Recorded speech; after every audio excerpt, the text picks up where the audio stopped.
Здравейте! Представям ви моя курсов проект или дигитално видео на тема битката при Анхиало през 708 година. Тук са мултимедийните файлове, които съм използвала за създаване на видеото. Използвала съм части от други видеа, публикувани в YouTube, както и аудиофайлове, които служат като допълнителни ефекти. Имам background sound, т.е. фонов звук. Самата история на битката е аудиофайл, който съм създала чрез менюто Запис и създаване от текст към говор. От тук можем да променим езика и гласа на аудиото. Тук въвеждаме текста, който искаме да се превърне в говор. Освен това имам добавени текстови полета, например в началото на видеото, т.е. заглавието. Текстът е добавен от менюто Текст. Избрала съм начин на визуализиране на текста Typewriter. Задала съм шрифт на текста, размер на текста, цвят на текста и позиция на текста. Използвала съм и специален ефект, който се извършва от менюто Ефекти. Между всички клипчета имам Transitions или преходи, които съм избрала и приложила от менюто Преходи. На финала на видеото имам Outro, което се състои от текст и специални ефекти.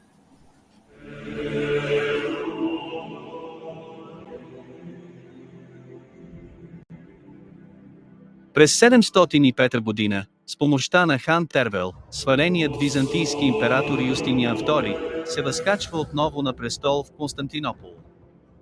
Императорът удостоява хана с престижната титла кесар и дава на България плодородната област Загоре. Изглежда преценява, че е направил прекалено големи отстъпки на своя северен съсед. 3 години по-късно, императорът нарушава приятелските отношения с него. Той прехвърля конна войска в Тракия, а другата част от армията качва на кораби и се отправя към Анхиало, днешно Поморие. Византийският флот апостира в крайморския град. Императорът заповядва на войниците си да построят стан извън крепостта и да съберат фураж за конете. Предупреден от шпионите си за византийския поход, хан Тервел укрепя близките старопланински проходи, за да попречи на ромеите да преминат Балкана и да се насочат към Плиска. Българите, които заемат близките височини, установяват с изненада пълната липса на дисциплина и безгрижието в византийския стан. Уверени в победата си, Юстиниан II и войниците му явно не обръщат внимание на близката заплаха и не взимат достатъчно мерки, за да осигурят защитата на лагера си.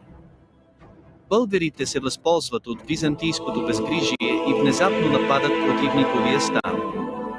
Ромеите са изненадани и нямат време да се подредят. Така те претърпяват голямо поражение. Мнозина от тях загубват живота си, други са пленени.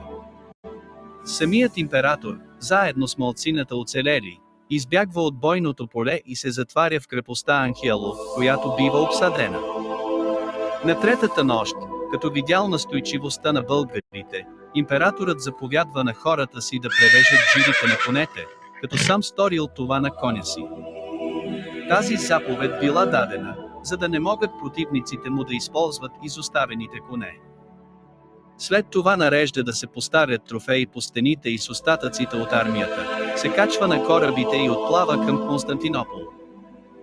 Теофан свидетелства, че го направил тайно и пристига в столицата със срам. Заповедта за трофеите и до днес предизвиква разногласие между историците. Някои смятат, че с това императорът иска да покаже, че все пак е победител, защото крепостта е непревзета, а други мислят, че така признава поражението си. Което и да е истина обаче, едно е ясно: през 708 година, близо до Анхиало, българската войска нанася тежко поражение на ромеите, след което Византия няма да организира нов поход срещу българите в продължение на 50 години.